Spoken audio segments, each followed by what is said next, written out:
kongsi. Pengalaman ni cukup menarik tuan-tuan. Di mana yang datang ni memang belia. Nanti kita boleh plan insya-Allah macam ni. Yang kita nak sasar itu ialah golongan belia yang bermasalah. Maknanya bermasalah ni apa tuan-tuan? Dia tak nak solat, rambut dia panjang tutup muka. Saya panggil golongan ni golongan pokok tuan-tuan. Rambut dia tutup muka. Jadi macam mana kita nak ajak orang-orang ini balik kepada fitrah dia yang sebenarnya? Jadi saya kata kita buat gitar workshop tuan-tuan. Gitar workshop macam mana tuan? Okey, gitar workshop ni kita buat belajar main gitar. Datang main gitar, tak ada bayar apa-apa yuran, free. Siap makan lagi. Bagi dia orang burger sama sebiji. Sponsor, bagi. Jadi yang buat ni AJK Masjid. Kata macam mana nak target orang muda Syam? Mudah je saya kata. Kita buat klinik gitar ni. Boleh ke? Boleh. Jadi kita layan ni tuan. Tuan tahu yang mari datang ni siapa tuan? Ada yang baik lah, ada rock biasa. Ada 2 orang tu memang pokok suruh. Rambut tutup mata tuan. Tuan tengok kalau kita beri salam, dia jawab tak salam? Dia jawab tuan. Dia jawab dalam keadaan dia pokok lah. Dia selak rambut dulu. Waalaikumsalam. Suara dia pun brutal tuan. Dia nak bagi tahu dia brutal. Tetapi yang best dia tuan, dia tahu hukum menjawab salam itu wajib. Dia jawab. Hebat tuan, maknanya ada iman dalam diri dia. Cuma kita tengok perwatakan macam tu, kita selalu tengok ini mesti ahli neraka. Kebanyakan orang suka hukum macam ni. Sebab itu pok-pok ni tuan-tuan, bila dia nampak orang-orang pakai kopiah serban, dia laki. Pasal dia kata ini mesti nak hukum aku. Sebab itu hari ni kita kena datang kat dia orang tuan. Bagi benda dia suka tak apa. Jadi selalu main gitar selalu. Sudah tuan dia dah seponok tadi. Saya mula program tu pukul 3. 4.30 saya stop. Saya tanya, okey macam bro dah happy semua? Okey bro, tangan tetap tu rock. Tak apalah, dia suka. Dia suka tak apa. Tangan dia rock. Okey bro. Tak gini dia tetap gini. Jadi dia kata apa? Okey bro, kau kuatin bro, best. Asal pendek sangat ni?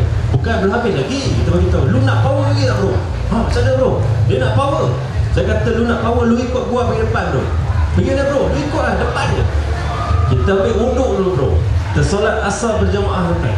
Pokok ambil uduk tuan. Kita boleh bayar tak? Senang tak kita nak pergi kat luar? Cuba tuan tengok geng-geng lepak dan sebagainya. Assalamualaikum, Syekh. Jom pergi masjid. Tak mari tuan. Lari belaka. Jadi yang kita nak buat ni bagi dia orang rasa seronok, bagi dia orang rasa kita raih dia, kita sayang dia. Lepas tu tuan-tuan, mak pokok ni, seorang pokok ni cakap dengan kawan pokok lagi seorang ni, cakap apa tuan? Dia kata, lu tahu tak kalau gua tak datang lagi main gitar ni bro, 5 tahun bro tak solat. Jadi cuba tuan-tuan renung kan. Sebab itu ada kerana gitar dia datang. Kerana gitar dia datang. Sebab itu saya cakap ini adalah satu uslub. Jangan kita gaduh-gaduh masjid haram, alat bertali haram. Benda-benda ni semua tuan-tuan disandarkan kepada hadis-hadis dhaif. Jangan gaduh tuan-tuan. Sampai hari ni jadi khilaf bagi benda ni. Jadi yang paling penting kita buat apa tuan-tuan? Apa sumbangan kita untuk dapur. Yang ini yang kita soal. Jadi jangan halang orang lain untuk berdakwah. Jadi insya-Allah lain kali kita boleh cuba kaedah ni. Boleh. Saya dah memulakan benda ni di semasa kita buat Carnival 71 Dawn di Sarawak. Saya pakai formula yang sama, lebih kurang pakai budak-budak main gitar. Jadi saya nampak memang kalau kita panggil dia suka muzik. Jadi dia suka muzik, memang berkumpul saya pakai main gitar masa tu. Jadi masa saya terfikir, saya ingat masa juga kalau aku panggil Syam ni best. Tapi masa tu kita pun di Sarawak ni, kita kalau dapat buat di Sarawak kan lagi best. Pasal dia banyak yang bukan Islam di sana. Jadi di rumah-rumah panjang kita buat. Jadi saya rasa benda tu bagus. Jadi saya ingin menyarankan benda ni diteruskan dengan beliau bantuan beliau Pak B, supaya benda ni boleh kita praktikkan secara orang kata tanpa henti. Benda-benda ni memang bagus untuk masa depan beliau yang lebih baik. Jadi konsep ni boleh digunakan. Macam nak menyanyi, saya pun boleh ajar nyanyi. Tapi kita lepas tu nyanyi bukan tak boleh, nyanyi boleh. Tapi kita kena tahu mana kita nak pergi nak nyanyi. Macam Syam kata, bukan tak salah main gitar, boleh. Tapi tahu mana jalan nak pergi kan. Cuma hari kadang-kadang kena respect. Malam Jumaat jangan duduk, tak boleh. Okey. Saya rasa menarik lah apa yang dikatakan oleh Kadir Syam tadi. Dan untuk amal bersama juga, kita sebenarnya di pihak Gerakan Beliau Empat di Malaysia juga telah melaksanakan program-program tertentu. Antaranya program Jejak Ulama. Ini kita ajak rakan-rakan kita yang bermotosikal ini, geng-geng motor ni, untuk berkonvoi ke masjid-masjid. Itu program-program yang kita buat. Maknanya kita akan pilih 5-16 masjid daripada daerah-daerah. Dia akan fungsi dalam masjid itu. Dalam masa sama kita ajak dia untuk solat dan juga kita beri tazkirah. Itu konsep yang kita buat sekarang. Itu. Sekarang mungkin kita boleh tambah sekali lepas ini dengan program-program yang berbentuk pada hiburan nanti. Itulah kerjasama yang kita akan jalin nanti selepas ini. Untuk makluman bersama juga, kalau pada bulan Ramadan lagi, kita juga buat program macam apa dipanggil QC, diskusi ketuhanan.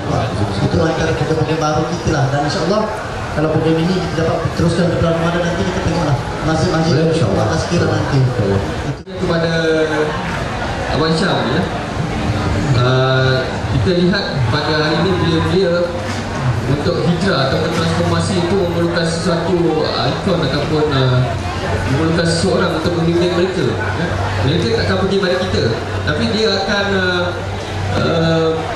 lihat seseorang itu apabila perubahan itu berlaku, hijrah itu berlaku ataupun transformasi itu berlaku, memerlukan seseorang pemimpin. Jadi bagaimanakah Abang Syam melihat itu akan membantu pada belia-belia pada masa kini sebagai bantu ataupun sebagai gerakan untuk mengubah hidup seseorang belia itu?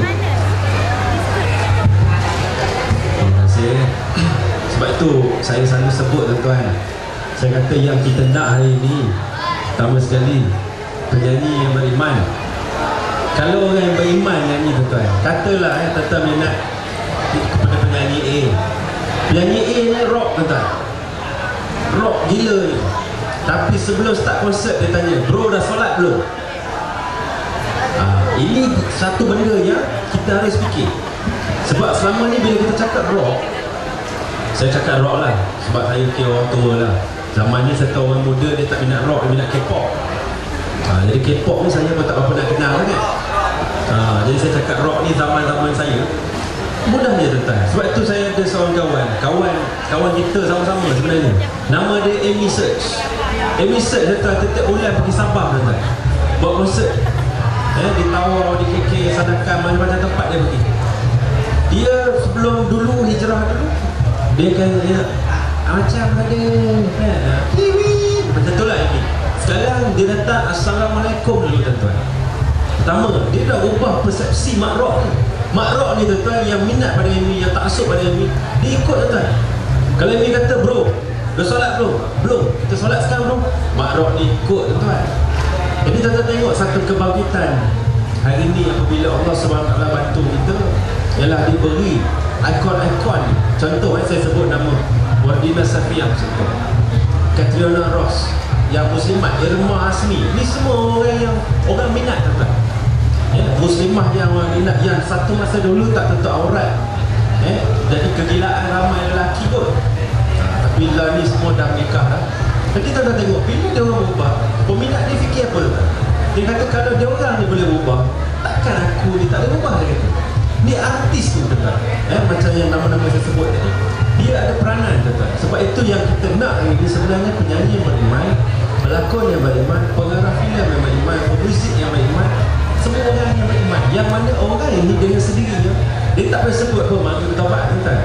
Peminat dia tengok dia pening kepala tuan, ganggu kepala. Macam mana dia boleh jadi gini? Yang itu yang kita nak. Jadi sebab itu kita buat apa-apa pun, konsert, pelakon filem dan sebagainya tuan. Benda tu insya-Allah bila ada nilai ikhlas dalam hati itu, insya-Allah dengan sendirinya dakwah tu akan sampai dan orang boleh rasa tuan. Sebab benda ni bukan kita nak bagi tahu orang aku lebih baik daripada hang, tapi nak beritahu bahawa inilah jalan yang sebenarnya Allah Subhanahu Wa Taala tetapkan buat kita semua. Apa yang dicakapkan oleh saudara Syam itu memang benar, ada betul. Dan pasal saya pernah terbukti masa itu saya baru balik daripada Kuantan. Jadi saya singgah di Arena, saya nak makan, tapi saya kata dengan PA saya, aku boleh solat dulu. Kali bila saya dah balik solat, tiba-tiba budak perempuan tu bila kita dah makan tu, cakap, berapa? Saya kata, tak payah bang, saya tadi rasa berdosa dengan abang. Saya ingatkan mak rock ni macam jahat. Bila abang sembahyang saya rasa sedih lah, kata kan. Jadi bila benda tu saya rasa moral of the story is memang kita boleh ubah perception orang tu by question, berada dah solat ke, kan? Tapi bukanlah nak menunjuk, betul tak? Jadi benda-benda tu memang ada